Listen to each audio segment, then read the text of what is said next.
Bueno, sean bienvenidos a la tutoría número 2 de didáctica específica de la matemática. Eh, en esta ocasión nos toca trabajar lo que es la unidad 3 y 4.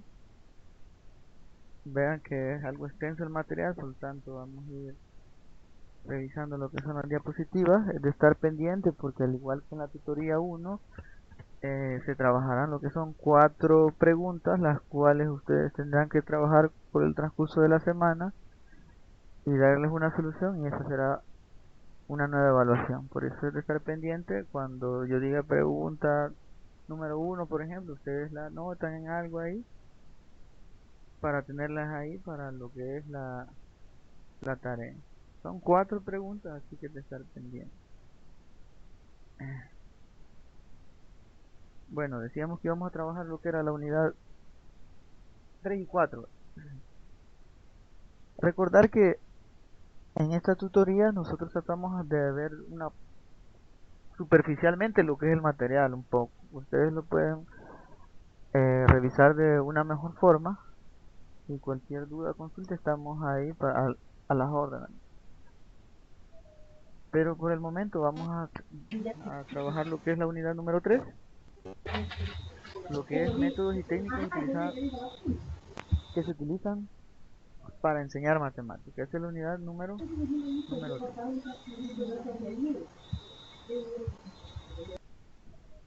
Eh, la importancia de la didáctica en los procesos de enseñanza-aprendizaje y los procesos educativos de todo nivel es crucial, pues cuando se habla de didáctica, dicen algunos actores como lo son Vadillo y Kigler en el 2004, que se habla de la disciplina de la pedagogía que estudia y perfecciona los métodos, procesos, técnicas y estrategias cuyo objetivo es potenciar la enseñanza para lograr el aprendizaje más amplio, profundo y significativo. Eso es lo que dicen estos autores en el año del 2004. Permítame.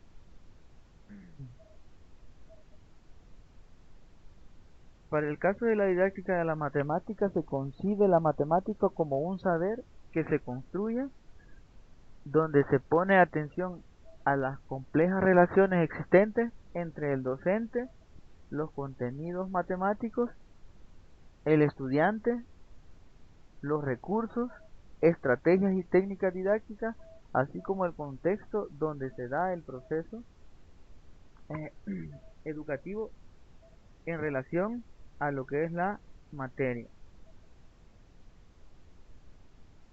Según Martínez, el docente al medial cumple, entre otros requisitos, los siguientes. El número 1, la reciprocidad, es decir, una relación activa de comunicación mutua en la que ambos, lo que es el mediador, que es él, y el alumno participan de forma activa. Es decir, una relación bidireccional. La intencionalidad, o sea, tener muy claro lo que se quiere lograr y cómo se ha de lograr. Eh,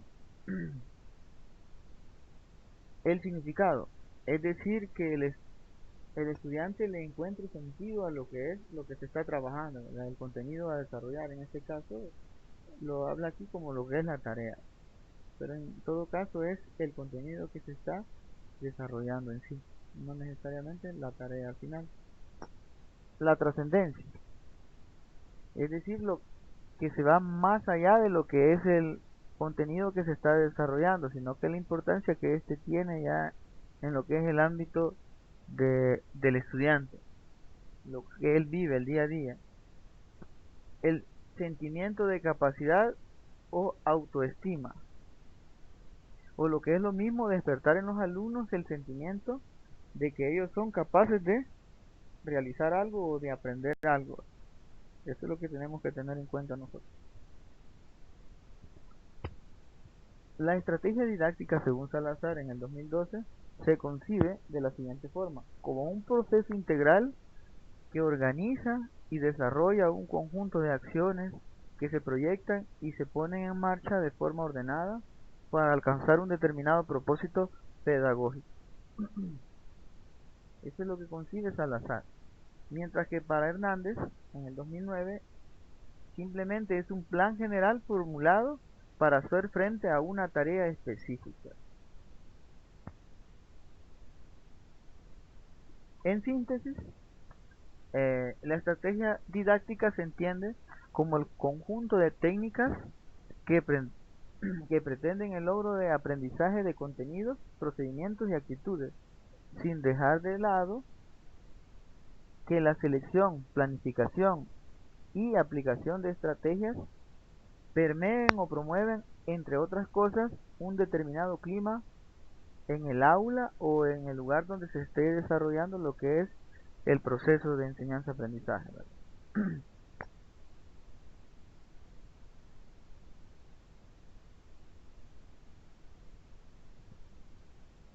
Salazar nuevamente en el 2012 señala que los componentes que la estrategia van más allá de las técnicas o métodos, pues que requieren poner atención a los objetivos de aprendizaje que uno espera, las acciones que desarrolla tanto el docente como el estudiante, la naturaleza y dificultad del contenido, y los métodos para la enseñanza y la, los métodos que serían para lo que es su respectiva evaluación. Eh, Calderón, años más atrás, en el 2003, afirma que las técnicas didácticas son instrumentos que se pueden tomar en consideración para hacer eficiente la labor educativa, y entre sus características señala que son imparciales en el sentido de que se trata meramente de instrumentos que pueden utilizarse, adaptarse o mejorarse de acuerdo con las condiciones y situaciones existentes. Es decir, las técnicas pueden servir a estrategias y métodos de enseñanza distintos.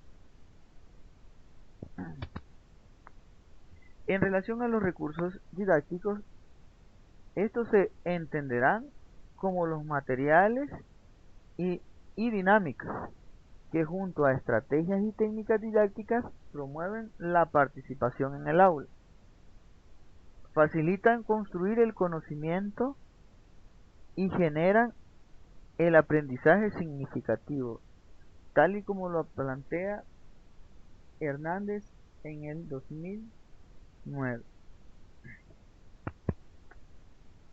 Selección y planteamiento de estrategias didácticas.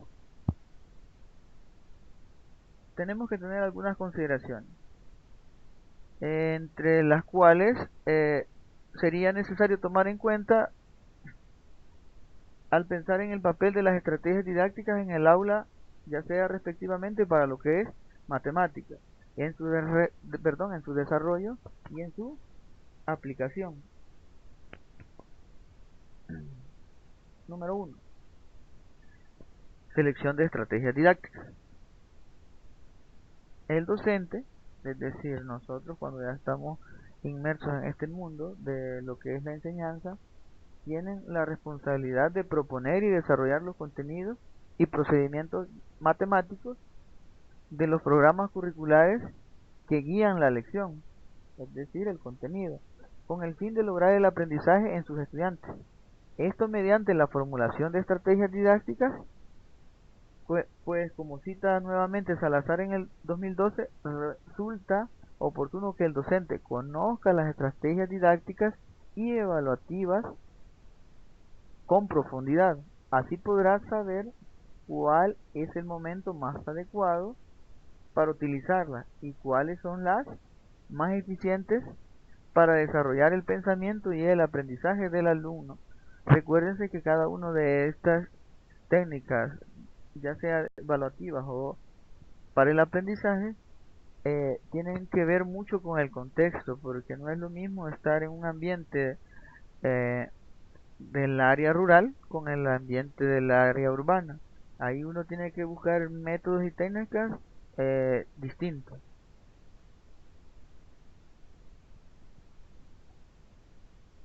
También con respecto a eso, si hay un lugar, una ciudad donde el ámbito es de una sociedad muy inmersa en lo que es el ámbito de la violencia, no lo puede comparar con un lugar donde podríamos decirlo de esta forma, porque ahora cada lugar es distinto, que la gente es un poco más religiosa, donde la violencia es mínima. Podríamos comparar eso, que sería totalmente distinto.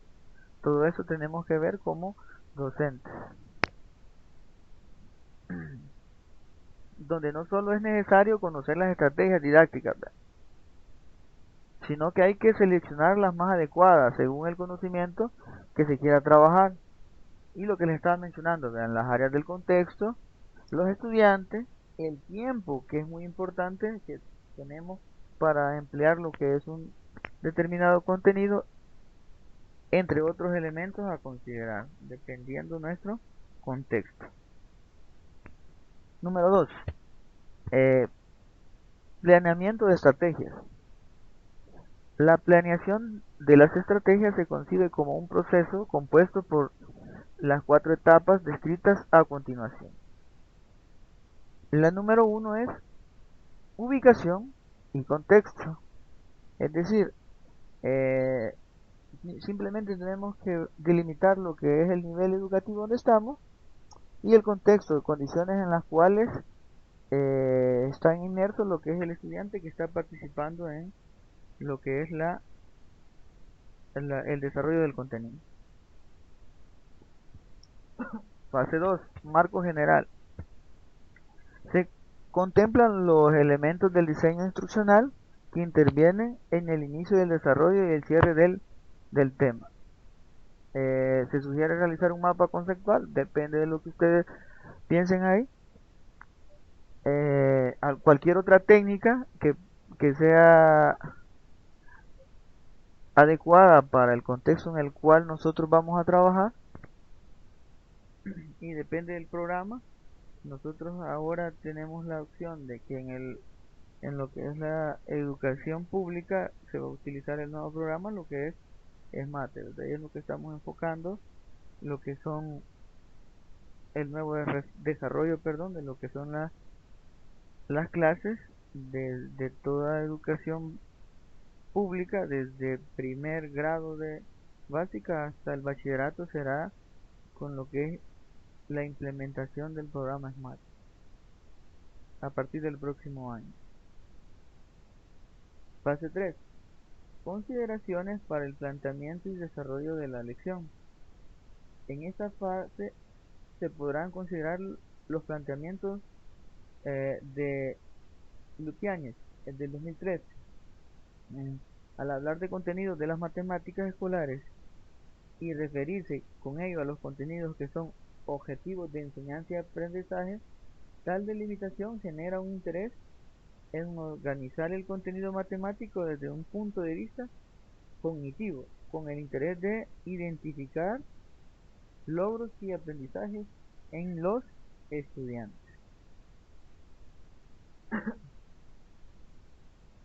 Considerando pasos del análisis didáctico, el primero es el análisis de contenido matemático, donde se organiza el currículo,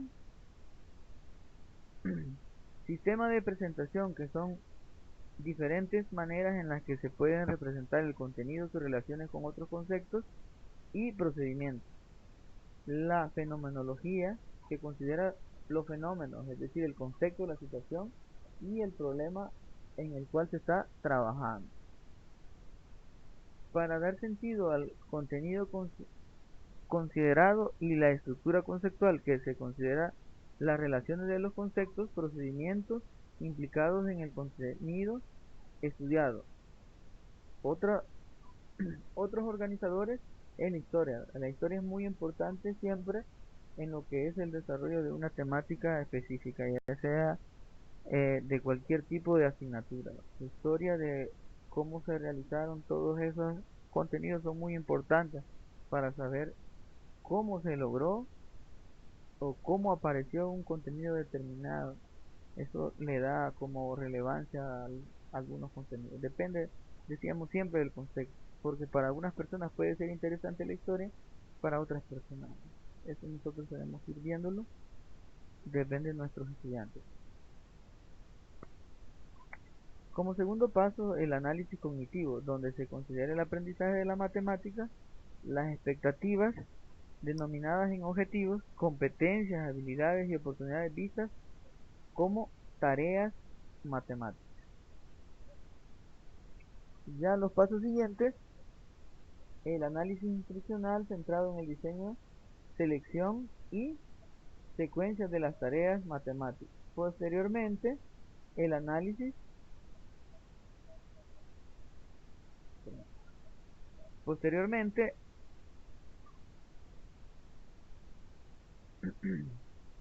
el análisis de actuación que permite valorar en qué medida se ha logrado lo que se pretendía.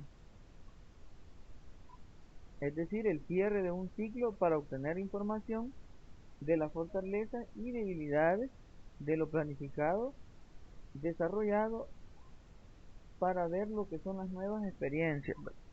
Esto es muy, muy importante.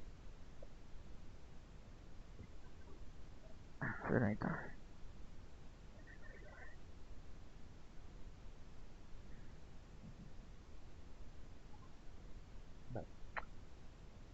Para aplicar estrategias didácticas en las actividades o tareas matemáticas que se planifican en los pasos del análisis didáctico mencionado, el docente tiene que hacer una selección de los conceptos a desarrollar, cuestionarse de cuáles son las diferentes representaciones de estos conceptos y su estructura conceptual, y cuáles serían los usos y aplicaciones que se le dan al concepto, cuál serían los conceptos más abstractos que se pueden desarrollar a partir de ellos. Aquí hay una parte, por ejemplo, de lo que son los números naturales y los racionales. Fase 4. Evaluación y análisis. Esta fase es la que permite reflexionar y analizar la propia práctica, revisar el logro de aprendizajes y plantear elementos deficientes, elementos de la improvisación en situaciones no contempladas y contar con insumos para la próxima planificación de estrategias. Vean que esto es muy importante tener en cuenta, ya que nosotros tenemos que visualizar que no siempre va a suceder lo que nosotros pensamos a la hora que estamos planificando algo. Puede ser que hayan cosas que salgan tal cual nosotros las pensamos, pero la mayoría de ocasiones no sucede así. Así que es de tener eh, como herramientas o lo que es, mejor dicho, lo que es el plan B. Es decir, estar preparados para cualquier situación que nos tenga lo que es el desarrollo de nuestra clase. Fadiño en el 2006 menciona que para enseñar las matemáticas debe integrarse tres aspectos principales en la formación del docente. Las matemáticas en sí, lo que son los aspectos pedagógicos y la didáctica de la materia específica, que en este caso sería la matemática, y lo que son las ciencias humanas, es decir, conocer la persona. Para poder enseñar tenemos que conocer la persona. Como explica Tardif en el 2004, el docente debe tener ciertos saberes que integran y apoyan su desarrollo profesional, los cuales son los siguientes. Profesionales, conjunto de saberes transmitidos por instituciones de formación, es decir, ya sea cualquier tipo de formación que él haya tenido, ya sea un profesorado, una licenciatura o cualquier cosa. Esos son lo que son el conjunto de saberes que profesionales que debe saber la persona encargada de la asignatura. Disciplinarios, sa saberes de que dispone nuestra sociedad que corresponden a los diversos campos del conocimiento, en forma de disciplina, y que surgen de la tradición cultural y de los grupos sociales productores de saberes. Curriculares: discursos, objetivos, contenidos y métodos a partir de los cuales la institución escolar categoriza y presenta los saberes sociales que ella misma define y selecciona como modelos de la cultura erudita y de formación para esa cultura. En lo cual, ahí tenemos lo que son los programas escolares con los que cuenta lo que es el docente. Experiencia: estos son los saberes específicos basados en el trabajo cotidiano del docente, es decir, es lo que él va aprendiendo mediante el, el desarrollo de lo que es la práctica docente.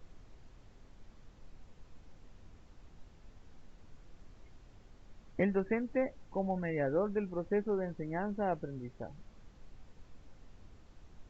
El profesor ideal será el que conozca su materia, su disciplina y su programa en relación con otras ciencias. Además, poseerá ciertos conocimientos relativos a las ciencias de la educación y la pedagogía, y desarrollará un saber práctico basado en su experiencia cotidiana con los alumnos.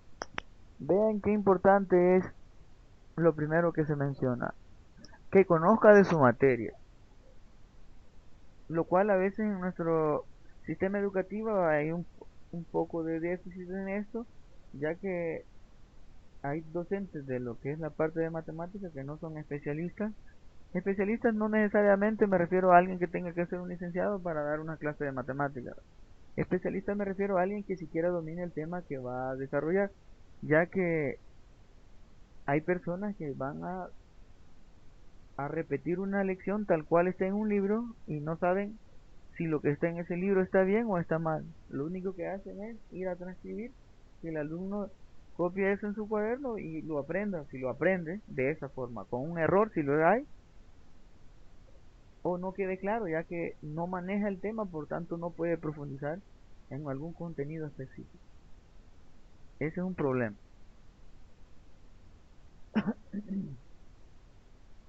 Recordemos los tres modelos que Fadiño menciona, que son modelo normativo centrado en contenidos, modelo iniciativo centrado en el estudiante, modelo apropiativo centrado en la construcción del saber del estudiante.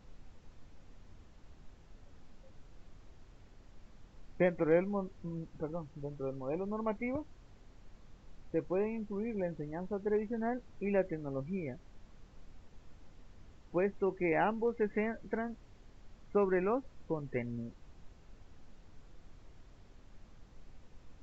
La enseñanza entendida como la capacidad de modificar el comportamiento visible del alumno y mejorar su capacidad para usar y tratar la información. Vean qué bonito dice ahí, la capacidad de modificar el comportamiento visible del alumno y mejorar su capacidad para usar y tratar la información. No repetirla. El aprendizaje está asociado con la memorización y se alcanza con el aumento de habilidades, la adquisición, dominio de los hechos matemáticos y con la relación de actividades vinculadas con lo que son las tareas propuestas. Al problema se le toma como un criterio de aprendizaje que sirve para ejercitar el conocimiento y como una forma de control por parte del docente. Algo que es importante es que el saber debe estar relacionado con las necesidades de la vida. ¿Por qué?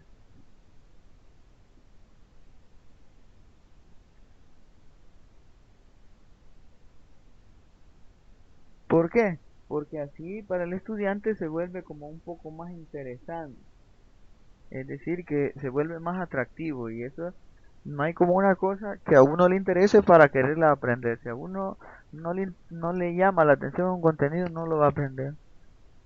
Y eso es lo que nos pasa en el sistema educativo actual.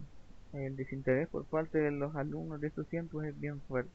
Y nosotros tenemos que hacer milagros para que ellos logren tratar de querer aprender algo nuevo. Pero esa es nuestra tarea y es de intentar hacerlo de la mejor manera. Las estrategias metodológicas se refieren a la manera en que se desarrollan las actividades para propiciar y favorecer el aprendizaje con la participación activa de los alumnos, y dichas estrategias estarán muy relacionadas con la forma de enseñanza que el docente lleve a cabo. En este aspecto es muy relevante rescatar y destacar el papel del docente como mediador de los aprendizajes esperados, lo cual incluye el uso de estrategias para acompañar, apoyar, orientar y facilitar lo que son los aprendizajes. Es evidente y necesario para los docentes poner énfasis en el uso reflexivo de los procedimientos que se utilizan para realizar una determinada tarea. Debido a la relevancia que tiene actualmente relacionar los contenidos de las diversas materias con la realidad del estudiante, sería importante considerar la estrategia como una guía de las acciones a seguir y que, perdón, y que es anterior a la elección de cualquier otro procedimiento para actuar. Vean, una guía de acciones a seguir. Eso es importante. En las estrategias de aprendizaje, la toma consciente de decisiones facilita el aprendizaje significativo, pues promueve que los alumnos establezcan relación significativa entre lo que ya saben y la nueva información.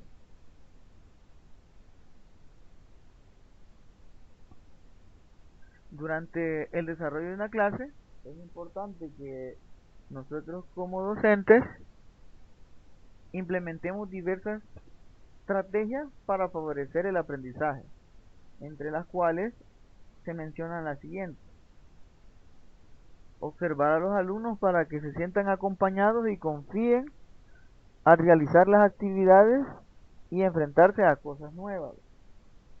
Porque los estudiantes por sí solos como que desconfían de lo que ellos mismos hacen. Por eso es bueno estar ahí y decirles, no a cada momento, pero sí estar pendiente de ellos, porque no se puede, porque son nuestras aulas no son de uno o dos estudiantes, y para eso tendríamos que tener pocos estudiantes para que la enseñanza sea más personalizada. Entonces, eh,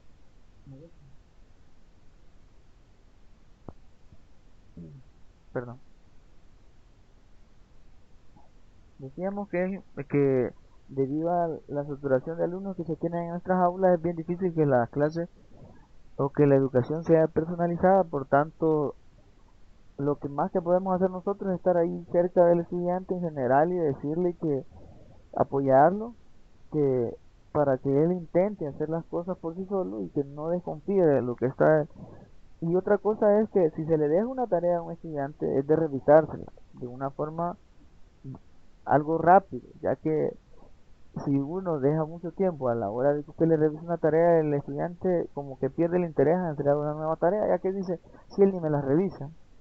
Entonces es importante revisarla y entregarla y darle o escribir los errores que él ha tenido en el desarrollo de dicha tarea. Guiar las actividades proponiendo alternativas para realizarlas, es decir, como una guía con unos pasos. Participar junto a los alumnos a lo largo de las actividades mostrando formas para realizar dichas actividades. Situar a los alumnos en situaciones problemáticas que los inciten a buscar alternativas de solución para dichas problemáticas. Formular preguntas que estimulen a los alumnos eh, a lo que es el conflicto cognitivo, el cuestionamiento, la indagación y la propuesta de sugerencias hasta ante situaciones desafiantes. Según eso es según el Ministerio de Educación de Chile en 2009. En este aspecto se pueden mencionar tres tipos de preguntas que se pueden formular: las generales, las específicas y las retransmitidas. Ahí está más o menos la idea de lo que son las preguntas. En el material hay más, debido a lo que es la extensión de la presentación. Vamos a continuar. Cualquier situación ahí lo pueden revisar, y si no, en el material. La enseñanza de la matemática, según Valiente y Rubio, se puede abordar a partir de exposición por parte del profesor, discusión entre los participantes del proceso en el aula, ya sea entre los alumnos y el profesor o entre los alumnos, de cualquiera de esas dos formas: alumno-alumno, alumno-profesor. Trabajo práctico apropiado, lo que es la revisión. 4.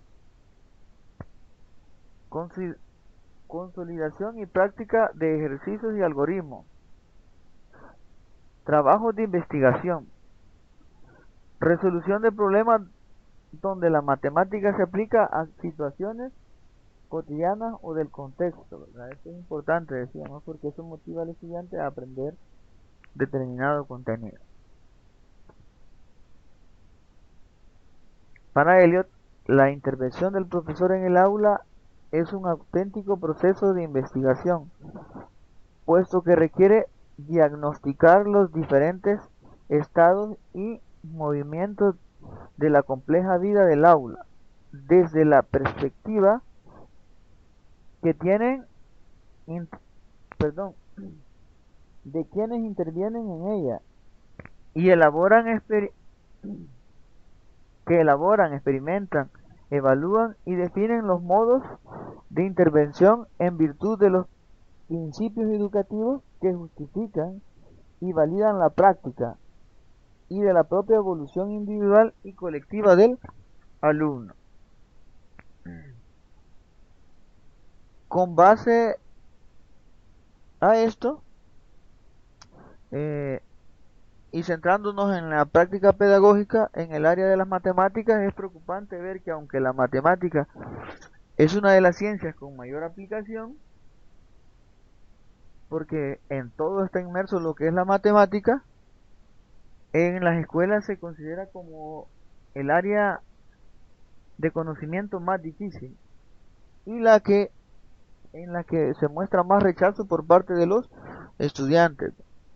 Eso es bien grave. Por tanto, es interesante analizar la práctica pedagógica matemática que se dan en los salones de clases para conocer posibles elementos que puedan influir en la misma.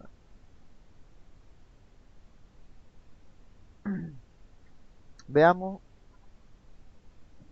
una forma de se desarrolla una clase o un método, lo que es el método expositivo.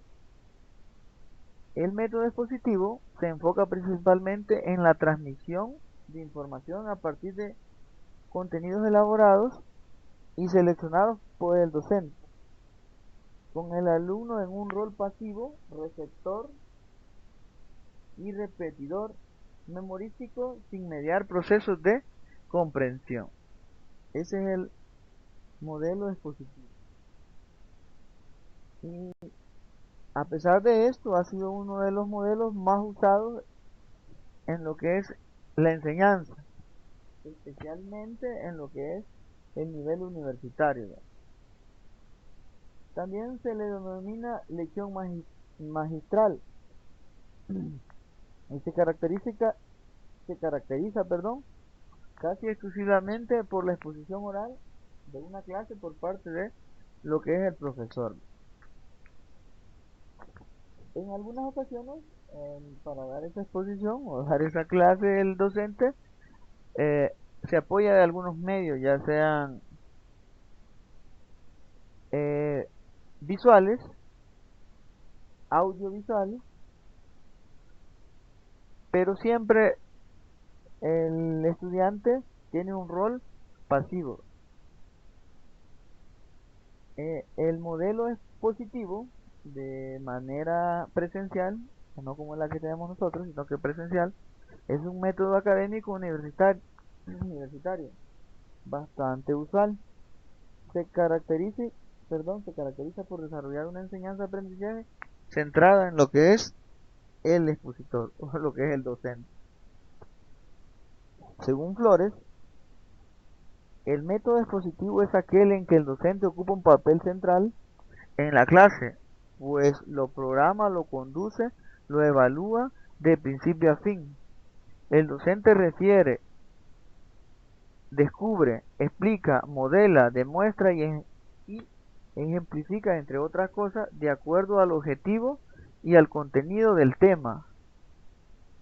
Esto no quiere decir que está dando una charla o que o una conferencia, pues durante su desarrollo interactúa constantemente con el alumno, haciendo preguntas, pidiendo aportes, proponiendo ejercicios y poniendo y solicitando lo que son los ejemplos. Esto es según Flores en 1996. Método interrogativo. Este va desde lo particular a lo general, buscando generalizar lo que es el conocimiento. Se basa en la observación de los hechos para formular un concepto o generar leyes o teorías, involucrando procesos adicionales para demostrar si lo propuesto o la hipótesis inicial se cumple. Esto es según Tamayo 2009. El método interrogativo contiene considerables aspectos de innovación con respecto a la exposición, como sugerir una elaboración bastante reciente del método en cuestión. En realidad, incluso el método consiste en llevar al alumno a adquirir un cierto conocimiento a partir de lo que ya sabe, a través de una estrategia de preguntas específicas. En pequeños pasos el alumno alcanza así el conocimiento a través, a través de la respuesta que él mismo da a las preguntas formuladas. En esta situación el profesor desempeña el papel de dirección del diálogo en función de la relación con el estudiante. Si observan en este método, ya el alumno no solo tiene el papel pasivo de solo escuchar, de ser un receptor, sino que se convierte en un verdadero colaborador del proceso. De hecho, no, no recibe, vean cómo dice, no recibe pasivamente los conceptos transmitidos por el profesor, sino que participa con sus propias elaboraciones de reflexión, análisis, intuición junto con el profesor formador. En segundo lugar, el uso de la demanda es muy importante. De hecho, a diferencia del método expositivo, donde el alumno interviene en el proceso a través de una reproducción de los conceptos, ante las preguntas planteadas por el formador, en el método cuestiona la adquisición de contenidos, pasa a través de un proceso de descubrimiento dependiente por el estudiante con el uso de sus respuestas, contribuye a la construcción del concepto, del nuevo concepto. Finalmente, con respecto a la técnica más conocida dentro de este método, recordemos la instrucción programada, las, La característica principal de esta técnica es la división del proceso de aprendizaje en pequeñas unidades en estrecha progresión, están rígidamente determinadas y establecidas experimentalmente. El alumno es guiado a seguir la progresión deseada a través de una serie de preguntas que constituyen programas lineales o ramificados que implican múltiples respuestas a la misma pregunta, con ciclo de corrección de momentos ocurridos en la clase. Es decir, que nosotros a la hora de hacer lo que son interrogantes, recuérdense que no todos los alumnos van a dar una misma respuesta, ¿verdad? Con cada una de esas soluciones nosotros tenemos que ser prudentes a la hora de, de dar o a la hora de expresarnos con lo que es un grupo de estudiantes. Recuérdense que si un estudiante su aporte no tiene ningún provecho con respecto a lo que nosotros estamos desarrollando, nosotros no le vamos a decir, mire, no, eso no sirve. Simplemente tenemos que buscar la forma o el método de que, como para que él se dé cuenta de que el aporte que está dando no tiene nada de como relevancia con respecto a lo que se está tratando de desarrollar. Pero él tiene que descubrirlo, no nosotros no le vamos a decir, mire, no, eso no tiene nada que ver con lo que estamos hablando, nada.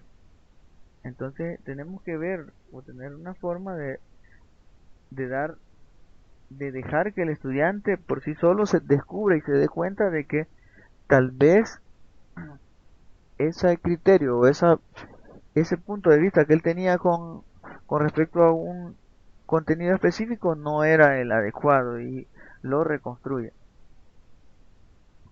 Método deductivo. Este método trabaja con la deducción. Este va de lo general a lo particular, llevando al alumno a descubrir en forma lógica si un elemento dado pertenece o no a un conjunto de contenidos que ha sido definido previamente por el docente, partiendo de una referencia general o algo referente a algo general. La enseñanza deductiva en matemáticas está enfocada a lo que establece Bloom en 1980, lo que él denominaba proceso mental de bajo nivel, es decir, que se basa en procedimientos memorísticos y repetitivos, que no dan cabida a la resolución de problemas por medio del análisis, la interpretación o la representación en el lenguaje matemático de una idea, es decir, a los procesos mentales de alto nivel. Estudio de caso, otro método. Este método involucra la imitación de fenómenos naturales que se basan en la comparación, análisis y comprobación de los efectos de introducir una nueva variable o cambio en el fenómeno o situación inicial, controlando en cierta medida una incidencia. Parte de la presentación de la situación inicial, lo que es el problema, generalmente en forma de pregunta, seguido del planteamiento o lo que es la forma de posibles soluciones para lo que es la hipótesis, las cuales deberán comprobarse por medio de la experiencia. Esto según Alban en el 2010. Esto permite que el estudiante genere conclusiones a partir de observación y análisis de los cambios producidos y sus causas, llevando a un conocimiento más vivencial y profundo de las leyes biológicas, según González, 2009. El último método, el laboratorio, uso de tecnologías en el aula. El desempeño de maestros en ambientes interactivos del aprendizaje como El laboratorio virtual de matemáticas es una iniciativa que responde a la demanda actual de dinamizar los espacios escolares para la enseñanza de las matemáticas,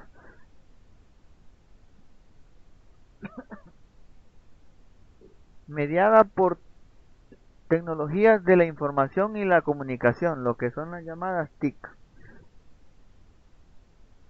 Estas posibilitan la creación de un nuevo espacio social virtual para las interrelaciones humanas, ya que generan nuevos entornos, nuevos ambientes de aprendizaje desde los cuales se pueden visualizar nuevos procesos de aprendizaje y transmisión del conocimiento a través de los adelantos tecnológicos y redes modernas de comunicación. La inclusión de las TIC han modificado y seguirán modificando la enseñanza en general y en particular, ya que la enseñanza y el aprendizaje de la matemática, dado que los componentes y variados recursos que hay en la actualidad ofrecen en la posibilidad de tener un laboratorio en la clase, favorecen el hacer matemática. Recuérdense que con las nuevas tecnologías podemos hacer que el estudiante visualice de mejor forma lo que es algún contenido específico en lo que es la área de matemáticas. Con un uso apropiado de la tecnología, los alumnos pueden aprender la matemática práctica y con mayor profundidad, resolviendo, es decir, usando los conceptos de forma de problema y no rutinario, comunicando y utilizando conceptualmente las ideas matemáticas, entre otras cosas. Además, el aprovechamiento de lo que son las TIC es muy rico si se presenta en el ambiente del aprendizaje, de trabajo colaborativo, apoyando un proceso activo de construcción del aprendizaje y el desarrollo de las habilidades. Juegos. El juego puede ser considerado como una actividad universal que se ha venido desarrollando a lo largo de los tiempos. La actividad matemática ha tenido desde siempre un componente lúdico que ha dado lugar a una buena parte de las creaciones que en ella han surgido. Por ejemplo, los pitagóricos llevaron a cabo distintos estudios sobre los números, utilizando para ello las configuraciones que formaban las piedras. Esto es según de Gunfan en el 84. En la Edad Media, Fibonacci practicó la matemática numérica mediante técnicas derivadas de los árabes, utilizando el juego como una herramienta. En el Renacimiento, Cardano escribe el primer libro sobre juegos de azar. La parte de lo que es la teoría de lo que es la probabilidad está basada en lo que son los juegos. Toda la parte de teoría de la probabilidad más que todo fue creada por esto. Entonces vean que el juego es muy importante y está relacionado con el quehacer matemático. Pero teniendo un objetivo que es lo que es aprender, no solo lo que es el juego. Vean, partiendo del método genético, podríamos afirmar que si los matemáticos de todos los tiempos han disfrutado tanto contemplando su juego y su ciencia, ¿por qué no tratar de aprender las matemáticas a través del juego? Esa es una buena pregunta. Mediante el juego se puede crear situaciones de máximo valor educativo y cognitivo que permitan experimentar, investigar, resolver problemas, descubrir y reflexionar. Las implicaciones de tipo emocional, el carácter lúdico, el desbloqueo emocional, la desinhibición, son fuentes de motivación que proporcionan una forma distinta a la tradicional de acercarse al aprendizaje. Esto es según Corbalán y Deulofeu en el 96. Bueno, esta se ve fea, no la modifiqué.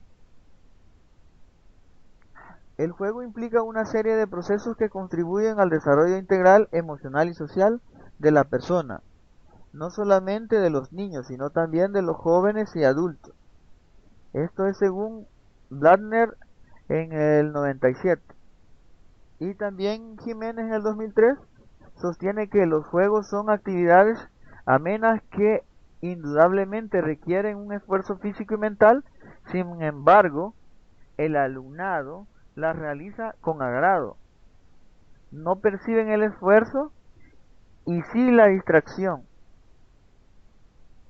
En muchos casos, el juego es un medio para poner a prueba los conocimientos de un individuo, favoreciendo de forma natural la adquisición de un conjunto de destrezas y habilidades y capacidades de gran relevancia para el desarrollo tanto personal como social. Esto es según Rojas, 2009. Vean, las principales razones para utilizar los juegos como un recurso didáctico en el aula son las siguientes. Son actividades atractivas y aceptadas con facilidad por los estudiantes que las encuentran novedosas, las reconocen como elementos de su realidad y desarrollan su espíritu competitivo, que es lo más natural. Estimula el desarrollo social de los estudiantes favoreciendo la relación con otras personas, la experiencia, la empatía, la cooperación y el trabajo en equipo, la aceptación, el seguimiento de normas, la discusión de ideas, el reconocimiento de los éxitos de los demás y comprensión de los propios fallos, según Chamosa en el 2004. En el ámbito matemático, el paralelismo existente entre las fases de los juegos de estrategia y la resolución de problemas fomentan el descubrimiento de procesos heurísticos en los alumnos, según Corbalán en el 96. Destacan por su utilidad en el trabajo de la diversidad. La matemática es una disciplina rechazada por muchos alumnos debido a su aparente complejidad y aburrimiento, a su carácter abstracto y poco motivador. Descubrir que las matemáticas son una ciencia fascinante es un trabajo difícil, puesto que es necesario terminar con esos mitos, que la caracterizan. Tenemos que luchar contra eso nosotros. Y Guzmán afirma lo siguiente: si cada día ofreciésemos a nuestros alumnos, junto con un rollo cotidiano, un elemento de diversión, incluso aunque no tuviese nada que ver con el contenido de nuestra enseñanza, el conjunto de nuestras clases y de nuestra misma relación personal con nuestros alumnos variaría favorablemente. Vean que según este escritor es importante eh, relacionarnos de forma social con lo que es el estudiante para que él le ponga un poco más de interés, porque vean que dice que no necesariamente algo que tenga que ver con el contenido a desarrollar, dice, una forma de que el estudiante no vea tan rígido lo que es el proceso de enseñanza-aprendizaje, sino que sea un poco flexible. Y Jiménez en el 2003 concluye que con estas actividades el alumno se involucra más en el proceso de enseñanza-aprendizaje. Eso es lo bueno, que el alumno se involucre y se sienta parte importante de ese proceso. Vean, esto es importante. Dice que los juegos no son una estrategia de enseñanza nueva, pero sí efectiva, siempre y cuando se organice con un propósito claro y de manera organizada. Deben corresponderse con los objetivos, contenidos y métodos de enseñanza y adecuarse a las indicaciones acerca de la evaluación, perdón. y la organización escolar. Cada actividad de comprender los objetivos y reglas claras, ya que esto impedirá que en su entorno de un ambiente educativo a uno hostil y desordenado. Si el juego no tiene unos objetivos o una línea clara a lo que se quiere llegar, es simplemente un juego. Vea lo que se debería de preparar para cada uno de los juegos que usted se quiera desarrollar, porque tienen que tener unos objetivos planteados.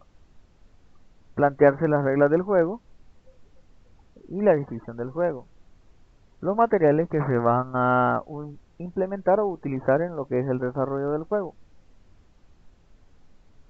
Debate o discusión que se realizará después de terminar la actividad del juego, es decir, si se ganará algo por el desarrollo del juego, qué es lo que se logrará con el desarrollo del juego,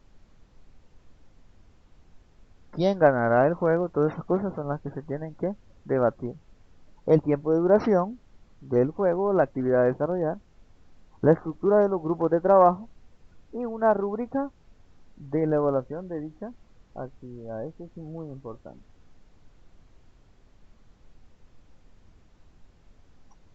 Elementos para el éxito del trabajo con los juegos didácticos.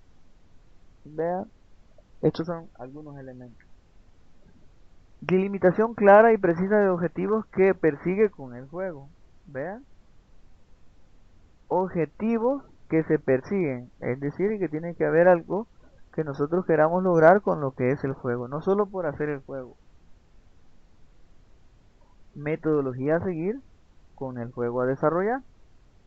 Los instrumentos, materiales y medios que se van a utilizar en el desarrollo de dicho juego. Los roles que van a tomar cada uno de los personajes, las funciones, la responsabilidad de cada uno de ellos. Tiempo necesario para desarrollar el juego, las reglas que se tendrán en cuenta durante el desarrollo de dicho juego. También se tiene que lograr un clima psicológico adecuado durante el desarrollo del juego. Papel dirigente del profesor en la organización, desarrollo y evaluación del juego o la actividad. Y educar a los estudiantes en lo que es el arte de escuchar, ¿verdad? Porque si observamos en nuestro medio es bien difícil tener la atención de un grupo de estudiantes si no es por medio de estarles insistiendo de que miren, que pongan atención, ¿verdad? Eso no es necesario, entonces lo que se busca con la parte del juego es que los estudiantes aprendan lo que es un poco el arte de escuchar, ¿verdad? Proyectos. Nos podemos hacer las siguientes interrogantes. ¿En qué consiste el aprendizaje basado en proyectos? APB. Eso significa aprendizaje basado en proyectos. ¿Cuáles son las características principales? Es método sistemático de enseñanza que involucra a los estudiantes en un proceso de investigación e indagación, planificación, implementación y evaluación orientada hacia un diseño, o un producto final. El proceso se desarrolla a través del planteamiento de problemas reales y auténticos, cada vez más complejos, es decir, un nivel jerárquico en el desarrollo de los problemas, que permita al alumnado adquirir y poner en práctica los conocimientos y habilidades necesarias para desarrollar sus estrategias y presentar resultados. Posteriormente, evaluar y mejorar dicho producto final.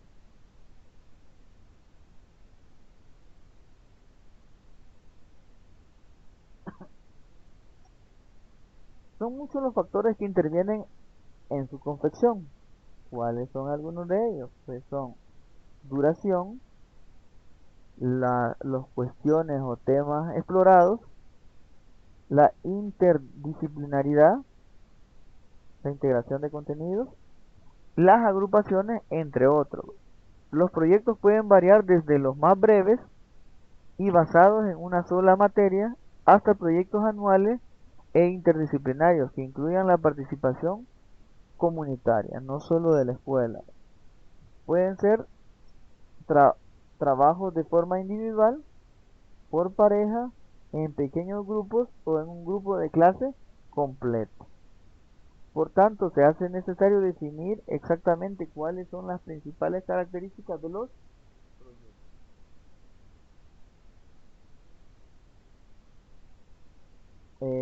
Thomas en el 2000 establece 5 criterios básicos que no constituyen una definición de ABP, sino que están diseñados para responder a la pregunta que tiene que tener un proyecto con el fin de ser considerado como un ejemplo para el APB. Y esos 5 criterios son los siguientes. En el ABP, el proyecto es la estrategia central de la enseñanza. Los estudiantes encuentran y aprenden los conceptos centrales de la disciplina a través del proyecto.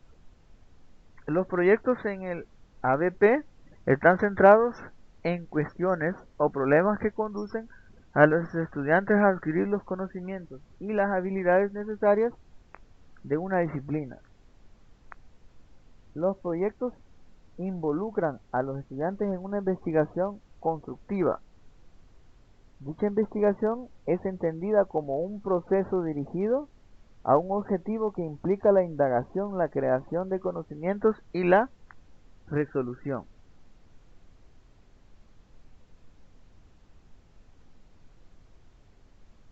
Los proyectos en el ABP deben ser impulsados por el estudiante en algún grado significativo y deben otorgar al estudiante bastante más autonomía, libertad de elección, tiempo de trabajo sin supervisión y responsabilidad que la enseñanza tradicional. Los proyectos son realistas y deben incorporar aspectos que transmitan una sensación de autenticidad al alumnado. El tema central, las tareas, los roles que los estudiantes juegan en el contexto, en que se lleva a cabo el trabajo del proyecto. Los colaboradores que trabajan con los estudiantes en el proyecto.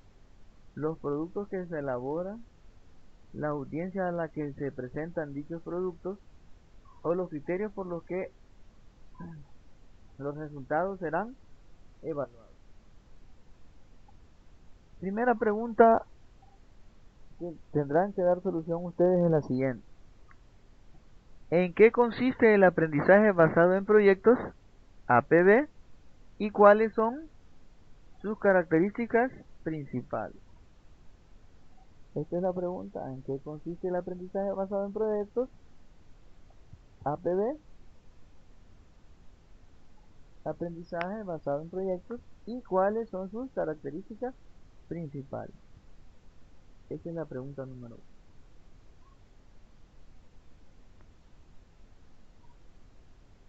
Técnica grupal. El aprendizaje cooperativo, AT. Aportan a la enseñanza de la matemática una serie de estrategias que nos permiten obtener un mayor grado de motivación y atención, por ende mejor aprendizaje. También nos permite, dentro del salón de clases, crear grupos de trabajo junto, juntos como un equipo para resolver problemas, completar tareas y alcanzar objetivos en común. Vean que es muy importante denotar que para poder utilizar las estrategias que nos aporta el AC, debemos formar grupos cooperativos que según Newman en el 97, los factores que debemos tener en cuenta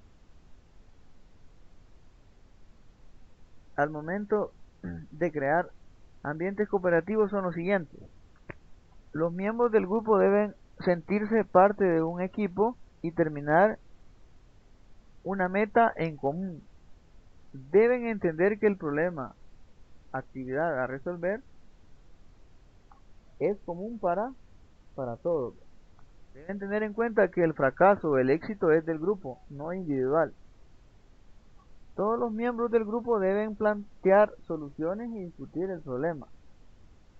Deben estar claros todos los miembros del grupo que el trabajo de cada miembro individual afecta a todo el grupo. Veamos la forma de formación de grupos cooperativos. Para lograr ambientes cooperativos necesitamos grupos que funcionen de manera integral, que cada miembro pueda suplir las necesidades que como célula de trabajo tienen. Debemos seleccionar cada miembro de ese grupo tomando en cuenta el mecanismo de selección que vamos a utilizar. Si lo asociamos mediante las habilidades, características y actitudes de cada individuo, tendremos grupos heterogéneos, los cuales nos permiten mejorar resultados, ya que cada estudiante puede dar o recibir ayuda de otro miembro del grupo. Pueden aprender de las diferentes técnicas que tienen. La dificultad que presenta este tipo de asociación es que debemos conocer la destreza, habilidad de nuestro estudiante. Es decir, que aquí ahí sí hay un reto. Tenemos que ver todo eso a la hora de realizar lo que son los grupos. Vean que también hay métodos aleatorios, los cuales nosotros podemos realizar a la hora de querer asociar en grupos. Pero eso ya es decisión nuestra, ¿verdad? Ahí en el material existen más formas de cómo pueden crearse los grupos de cooperación, pero nosotros nos vamos o yo intuí que lo más importante aquí era lo que es un grupo heterogéneo. Ahí ustedes revisan y ustedes ven su criterio propio para ver cuál de ellos consideran que es mejor. Roles dentro de un grupo cooperativo. Eh, cada, cada miembro tiene que tener un rol en el grupo.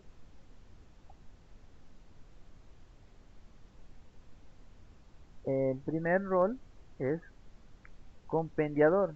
Se encarga de resumir las principales conclusiones o respuestas generadas por el grupo. Inspector. Se asegura de que todos los miembros puedan decidir explícitamente cómo llegaron a las conclusiones o respuestas. Entrenador. Corrige los errores de las explicaciones o resumen de los otros miembros. Narrador. Pide a los integrantes del grupo que relacionen los nuevos conceptos y estrategias con el material aprendido previamente. Investigador o mensajero. Consigue los materiales que el grupo necesita, se comunica con los otros miembros del grupo y con el profesor. Registrador. Escribe las decisiones del grupo y edita el reporte del trabajo. Animador. Refuerza las contribuciones de los miembros. Observador.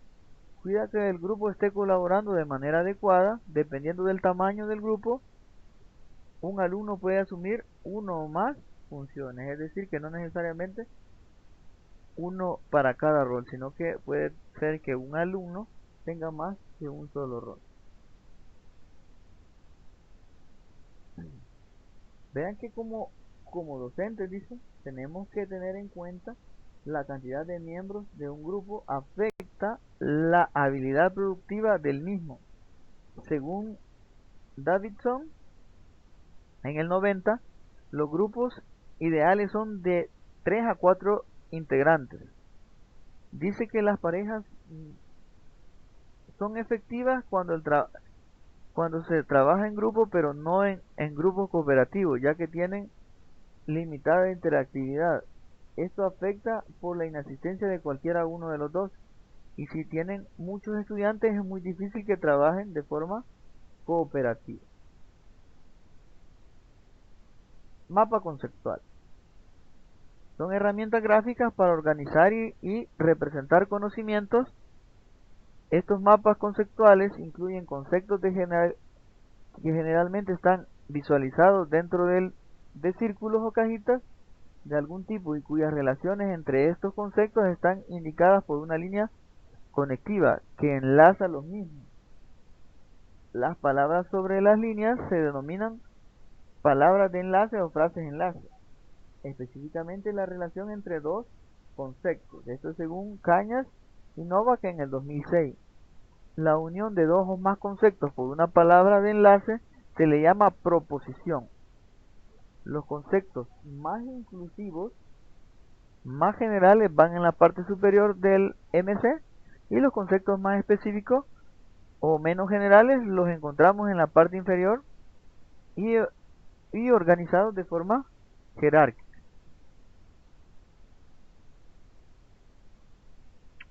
¿Por qué el uso de mapas conceptuales para las clases de matemáticas?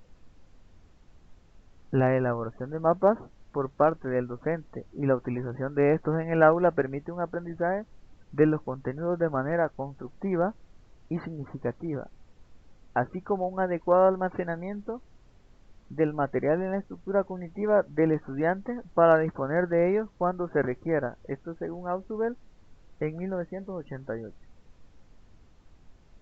Un aprendizaje de calidad de las matemáticas se aprecia cuando los contenidos son utilizados correctamente al momento de solucionar problemas específicos de matemáticas o problemas de la vida cotidiana. La matemática y los mapas conceptuales se consideran medios para lograr el desarrollo de capacidades y destrezas cognitivas. Esto es según Román en 1988. Es de esperarse que surjan las siguientes preguntas. ¿Cómo intervienen los mapas conceptuales en el curso de cálculo, álgebra, aritmética, entre otras áreas de la matemática? ¿Quién elabora los mapas? ¿Se reduce una clase de matemáticas a la presentación de mapas conceptuales? ¿Cómo se logra el desarrollo del pensamiento? Utilizando como herramienta un conjunto de mapas conceptuales, ¿cómo interactúan los mapas, el docente y los alumnos? Veamos. El profesor elabora sus mapas conceptuales del contenido de las matemáticas en donde aparecen conceptos con diferentes niveles de generalidad,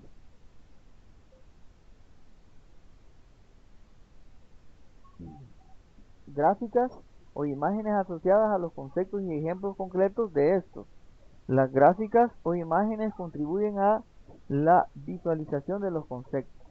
El aprendizaje de las matemáticas, pero el estudiante debe de aprender a utilizar estas técnicas para facilitar la comprensión de un contenido. Esto según Guzmán en 1996. Vean, eso era la parte donde dice de quién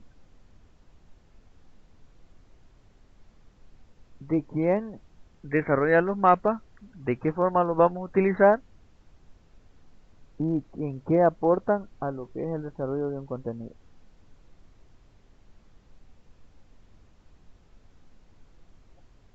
El trabajo intelectual que el profesor realiza al elaborar sus mapas, que le servirán de guía,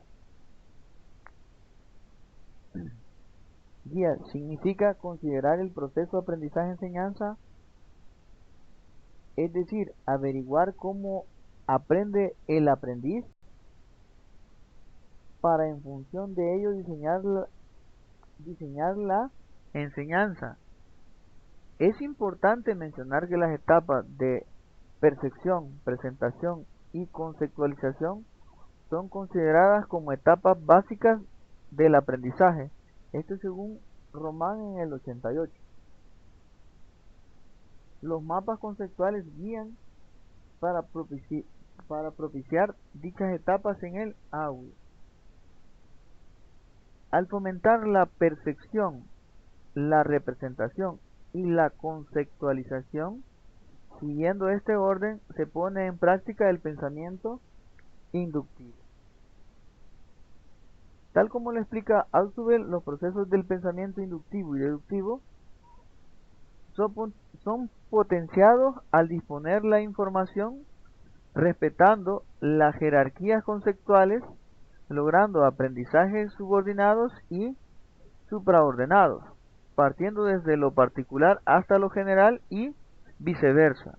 Esto es en 1976.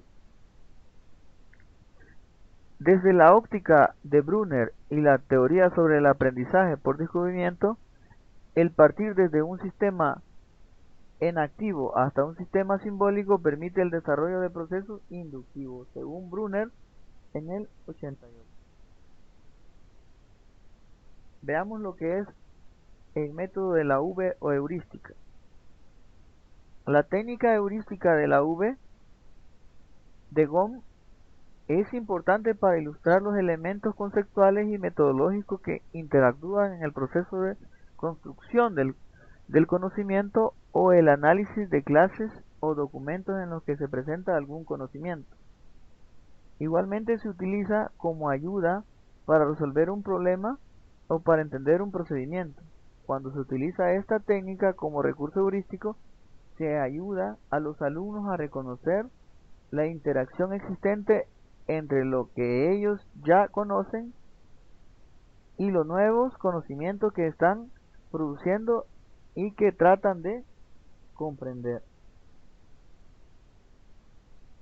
Debería ser evidente que tal técnica heurística tiene valor psicológico, no solo porque estimule el aprendizaje significativo, sino también porque ayuda a los alumnos a comprender el proceso mediante el cual los seres humanos producen el conocimiento.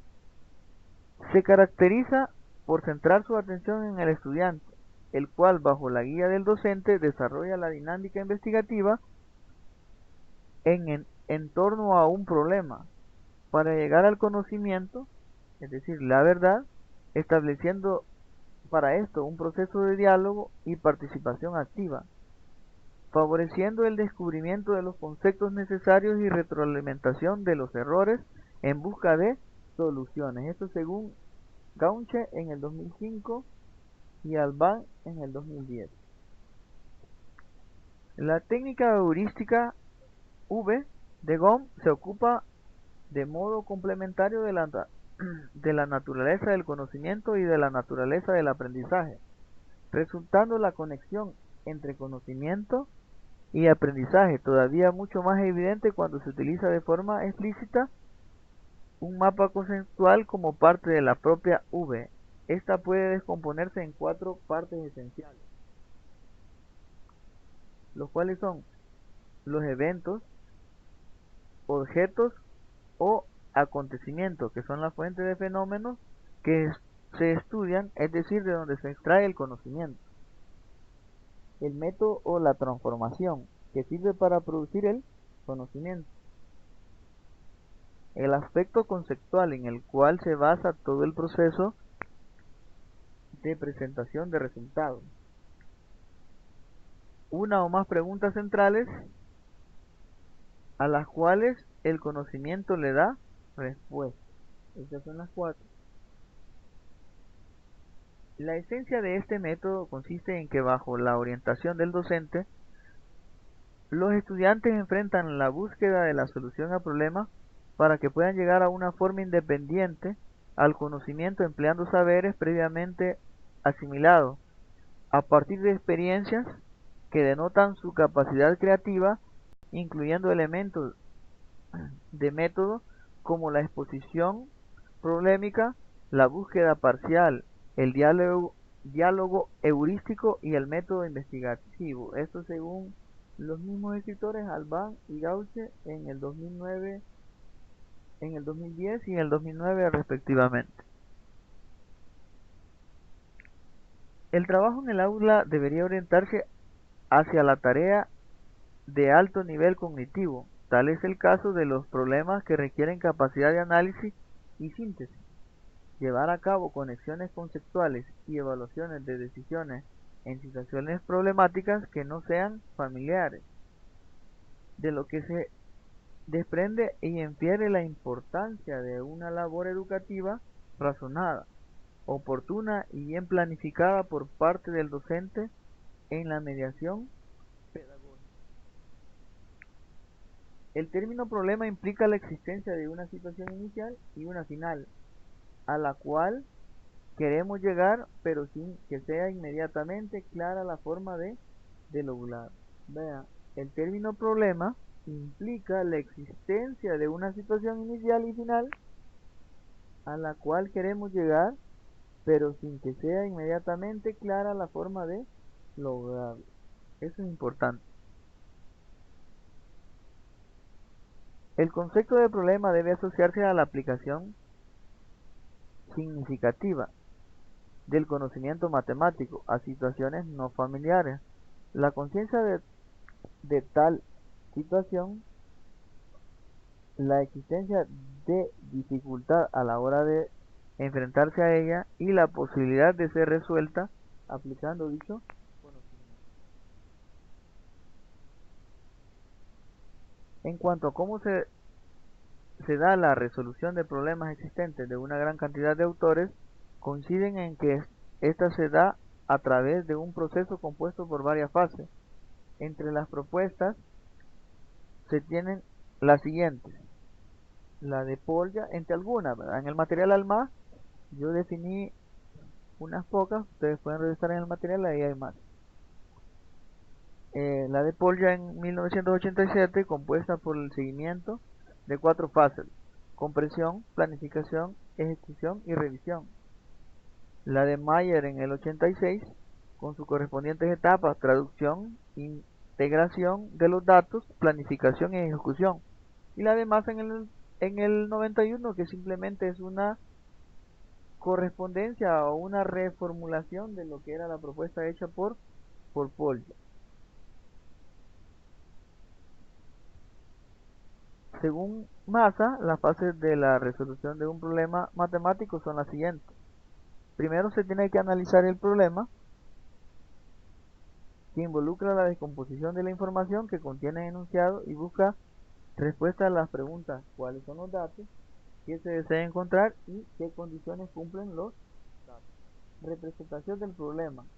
Dice que para esto se deben de el estudiante dar solución a las siguientes preguntas: ¿qué relación existe entre los elementos del problema? ¿Cuál es la mejor representación del problema? ¿Se dispone de suficientes datos? Esta es la etapa de presentación del problema. Y vean que dice que conlleva establecer relación entre los elementos del problema. Planificación. En esta etapa se debe elegir la estrategia más adecuada para llegar a la solución. Y también, al igual que las anteriores, se tiene que dar respuesta a las siguientes preguntas: ¿se parece a algún problema anterior? ¿Cuáles pasos deben dar y en qué orden? ¿Cuáles operaciones se deben aplicar? Ejecución. Esta es la fase da la aplicación de la estrategia tomada en el paso anterior. Se debe evaluar si cada paso dado es correcto y da la posibilidad de aproximarse a la solución, entre otras situaciones. Generalización. En esta fase no solo se revisa lo oportuno y correcto de la solución encontrada y de las estrategias utilizadas en el hallazgo, también es necesario que se establezcan conexiones con principios generales que permitan abordar problemas similares en el futuro.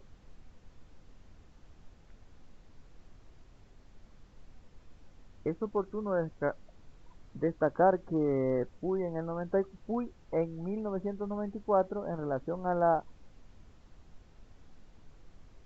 resolución de problemas propiamente aritméticos, tal y como los que se consideran en el caso de multiplicación de números, ya sea racionales entre otros, concretiza las recomendaciones que se presentan a continuación en lo que es los procedimientos a utilizar. Se debe, dice, expresar el problema en otras palabras, explicar a otros compañeros en qué consiste el problema, eso ya es por parte del alumno. Representar el problema en otra forma, es decir, no simplemente meramente numérico, porque estamos hablando de números racionales, sino que diagramas, dibujos, objetos, o de la forma que sea posible, gráficos, de cualquiera de esas formas. Indicar cuál es la meta del problema. señalar dónde reside la dificultad de la tarea, separar los datos relevantes de los no relevantes, indicar los datos con los que cuenta para resolver la tarea, señalar qué datos no se presentan perdón, señalar qué datos no presentes se necesitarían para resolver el problema, buscar un problema semejante que haya sido resuelto, analizar primero algunos ejemplos concretos, buscar diferentes situaciones en las que se pueda presentar ese problema. Vean, pero esto es en base a lo que eran los números racionales los números racionales y lo que era la operación de multiplicación. Segunda pregunta es la siguiente. ¿Por qué el uso de los mapas conceptuales para las clases de matemáticas? ¿Considera importante la incorporación de los mapas conceptuales en las clases de matemáticas? ¿Sí o no? ¿Y por qué considera importante o no considera importante los mapas conceptuales? Esta es la segunda pregunta. Unidad número 4. Criterios para seleccionar adecuadamente el uso de una técnica y la implementación de un método determinado en una situación de aprendizaje específico de la matemática. La educación, a través de la historia, ha sido visualizada como una componente instrumento de cambio. Para ello es bastante señalar que comúnmente diferentes regímenes políticos la han utilizado como un mecanismo de socialización de sus ideologías. Eso viene desde el siglo XIX. La enseñanza y el aprendizaje fueron objeto de varios estudios en Europa desde diferentes perspectivas. En la actualidad, a pesar de la existencia de diversas corrientes en la educación, hay algunos enfoques que cobran mayor relevancia en nuestro contexto, según Gimeneo Sacristán en 1995. Los diferentes enfoques de enseñanza que han primado son los siguientes: la transmisión de la cultura, entrenamiento de habilidades, fomento de desarrollo natural y el cuarto que es producción de cambios conceptuales. A partir de estos enfoques es posible decir lo que se entenderá por enseñanza.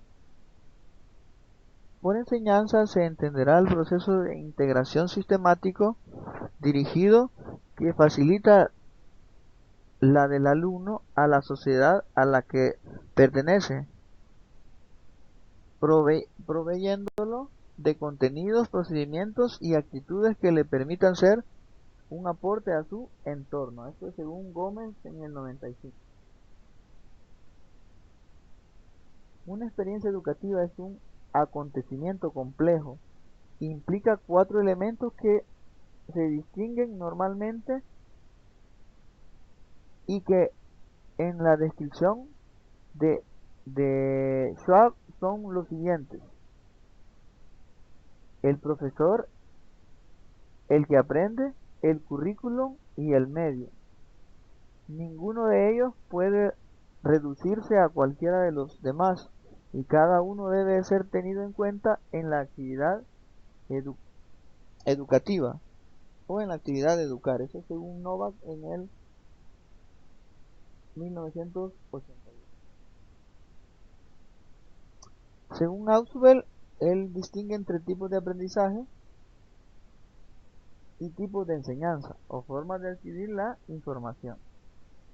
El aprendizaje puede ser repetitivo o significativo, según lo que lo aprendido se relacione arbitrariamente o sustancialmente con la estructura cognoscitiva.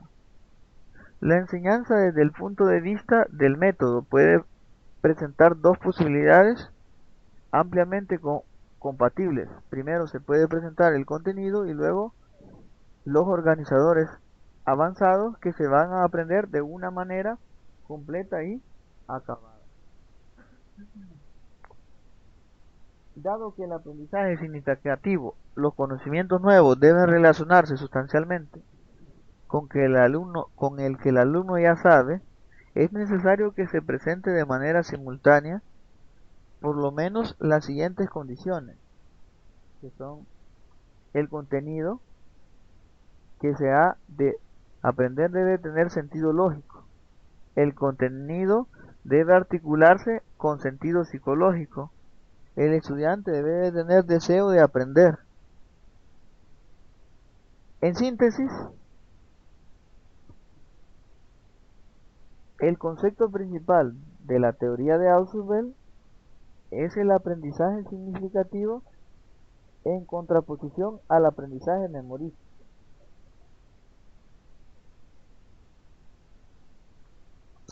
Veamos lo que son las estrategias de enseñanza. A aprender es un principio inspirador de varias reformas educativas en el mundo. En la actualidad, más que nunca es necesario que nuestros alumnos sean capaces de desarrollar habilidades que le permitan un eficaz manejo de la información. El aprender a aprender no se refiere al aprendizaje directo de contenido, sino al aprendizaje de habilidades ap- se deben, con las cuales se debe de aprender lo que son los contenidos. Esto según Moreno en el 97. La mediación del profesor parece ser lo fundamental del proceso de enseñanza. Vean, en las dos unidades se hace referencia a que el papel del docente debe de ser como lo que es un mediador. Eso es importante destacarlo. Para autores como Feuerstein en 1993, gran parte de las dificultades en el aprendizaje que sufren muchos escolares tendrían su origen en esos déficits, en la mediación social.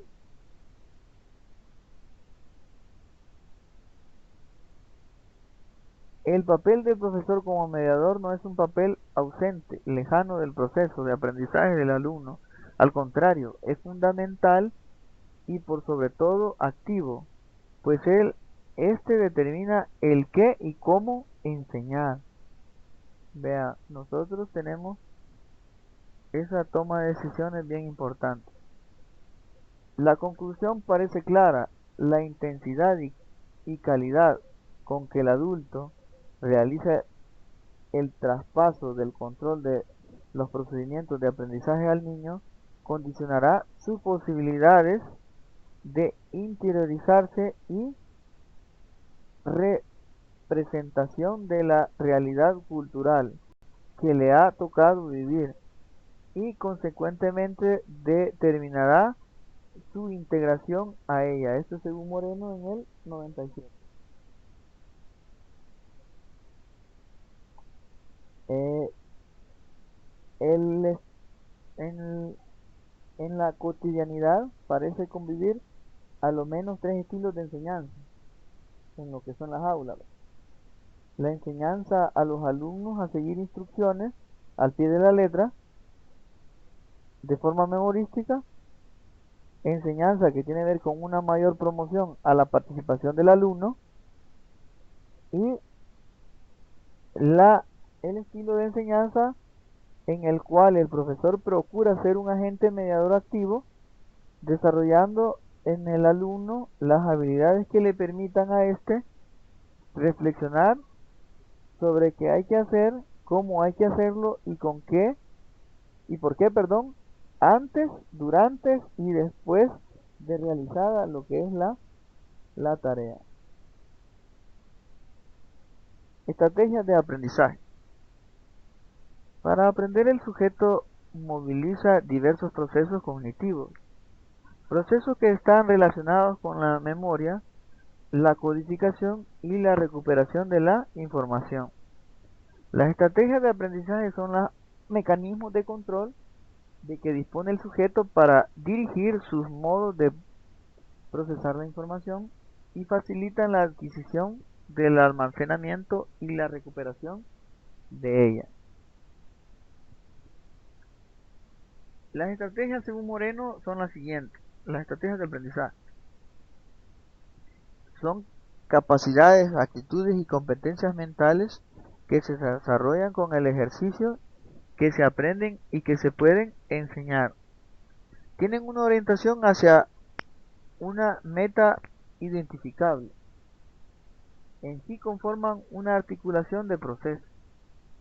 Implican utilizar selectivamente los recursos y capacidades disponibles. Sin tal variedad de recursos no es posible la actuación estratégica. Son dinámicas, flexibles y modificables en función de los objetivos del proceso y del contexto. Su puesta en marcha sería en principio no automática sino controlada, lo que comportaría metacognición, conocimiento de los procesos cognitivos, planificación, control y evaluación de los mismos.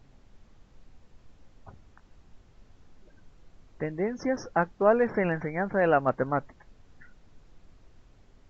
La enseñanza de la matemática ha visto pasar a través del tiempo variados enfoques y diversas énfasis, desde un enfoque abstracto de profundización en el rigor lógico, en la contraposición a los aspectos prácticos operativos, hasta una matemática con acento en lo lúdico.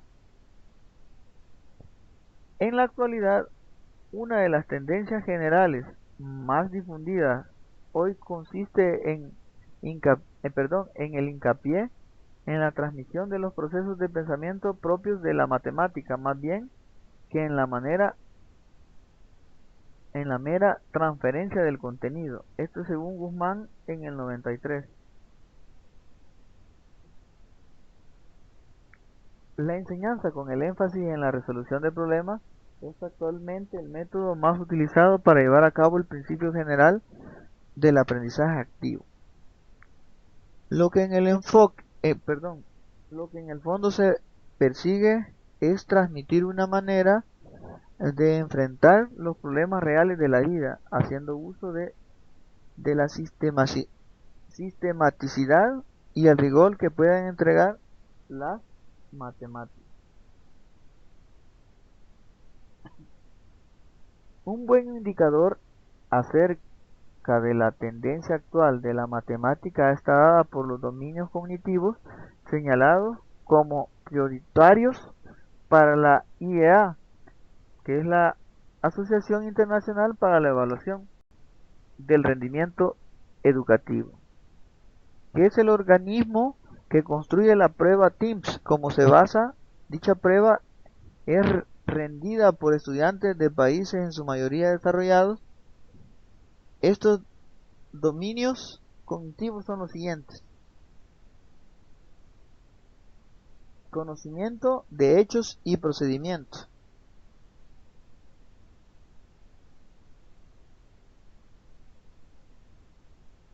utilización de conceptos. Los conceptos son esenciales para el desarrollo de la comprensión matemática. Le permiten al estudiante ir tejiendo redes que traerán como consecuencia una visión sistemática y no episódica de las matemáticas, resolución de problemas habituales. Un estudiante debe reconocer que las matemáticas son un logro de la humanidad. Este trabajo es responsabilidad del profesor y de la familia. El profesor y su entorno educativo debe estar sintonizado de manera tal que el estudiante entienda que las matemáticas están incluidas en el currículum escolar pues de ellas depende su efectividad. Razonamiento.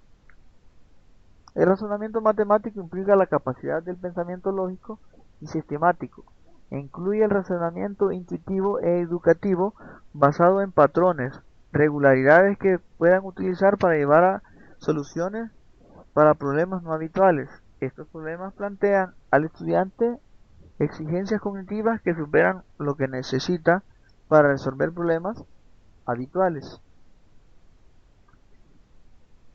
La matemática ofrece un conjunto amplio de procedimientos, análisis, modelaciones, cálculo, mediación y estimación del mundo social y natural.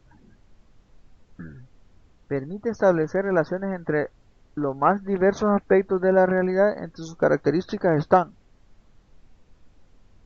su aprendizaje enriquece la comprensión de la realidad, facilita la elección de estrategias para la resolución de problemas, desarrolla el pensamiento crítico y autónomo. Se señala además que la matemática contribuye al desarrollo de capacidades como el análisis, reflexión, síntesis, deducción, inducción y abstracción, confianza en sí mismo, autonomía y aceptación de los errores propios y los errores ajenos. Tercera pregunta: ¿qué tipo de reformas se han hecho en los programas de estudio de la asignatura de matemática por parte del Ministerio bajo el programa SMAT? Vean qué tipo de reformas se han hecho en los programas de estudio de la asignatura de matemática por parte del Ministerio bajo el programa SMAT.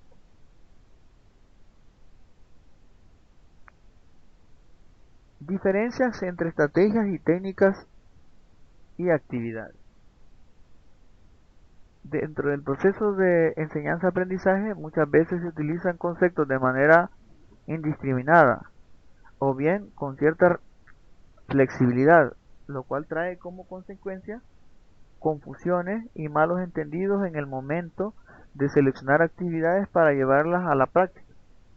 Por lo anterior, es importante plantear algunas distinciones que ayudarán a establecer marcos de referencia más definidos sobre estos conceptos. Estrategia, veamos. Estrategia es un sistema de planificación aplicado a un conjunto articulado de acciones, permite conseguir un objetivo, sirve para obtener determinados resultados. De manera que no se puede hablar de que se usan estrategias cuando no hay una meta hacia donde se orientan las acciones. A diferencia del método, la estrategia es flexible y puede tomar forma con base a las metas a donde se quiere llegar. Técnica, técnica didáctica, es también un procedimiento lógico y con fundamento psicológico, destinado a orientar el aprendizaje del alumno. Lo puntual de la técnica es que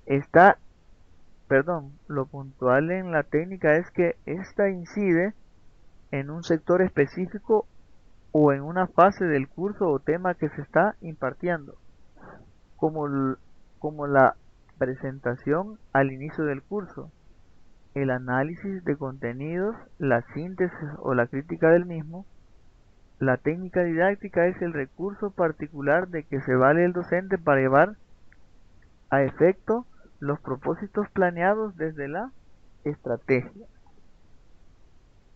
Vean, las técnicas son procedimientos que buscan obtener eficazmente, a través de una secuencia determinada de pasos o comportamientos, uno o varios productos precisos, determinan de manera ordenada la forma de llevar a cabo un proceso, sus pasos, definen claramente cómo ha de ser guiado el curso de las acciones para conseguir los objetivos propuestos. Dentro del proceso de una técnica puede haber diferentes actividades necesarias para la consecución de los resultados pretendidos por la técnica. Estas actividades son aún más parciales y específicas que la técnica, pueden variar según el tipo de técnica o el tipo de grupo en el que se trabaja. Las actividades pueden ser aisladas y estar definidas por las necesidades de aprendizaje de un grupo específico. Y aquí está la clasificación de estrategias, técnicas y habilidades. Ahí están definidas. La estrategia didáctica es el conjunto de procedimientos apoyados en técnicas de enseñanza que tienen por objeto llevar a buen término la acción didáctica, es decir, alcanzar los objetivos del aprendizaje. La técnica se considera como procedimientos didácticos que se presentan a ayudar a realizar una parte del aprendizaje que se persigue con la estrategia.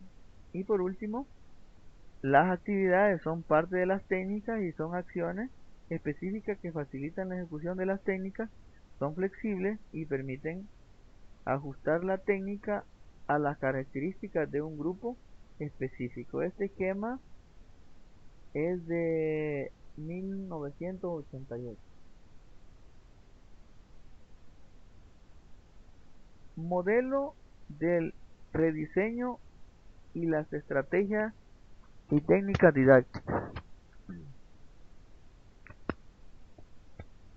El modelo educativo a donde se orienta el proceso del diseño en la práctica docente en el sistema educativo determina el tipo de estrategias y técnicas didácticas que se pueden ser utilizadas como recursos para lograr sus fines. Por ejemplo, la reforma de los programas de estudio de la asignatura que estamos actualmente trabajando, matemáticas, por medio del ministerio, está orientado en el enfoque de resolución de problemas. Ese es el enfoque con el cual está trabajando el nuevo programa, que es SMART.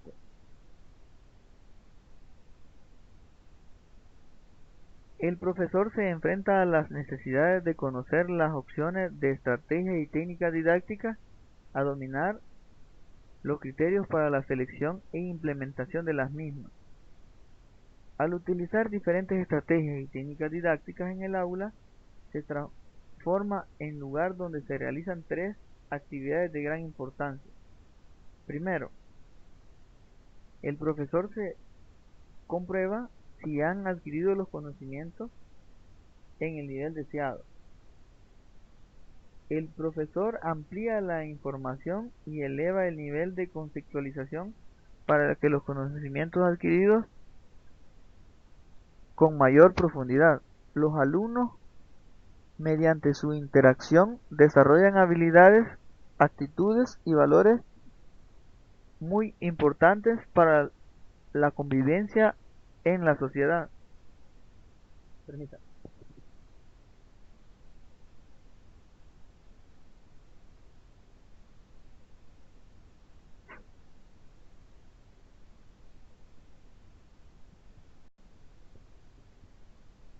Las estrategias y técnicas didácticas combinan aprendizaje y socialización.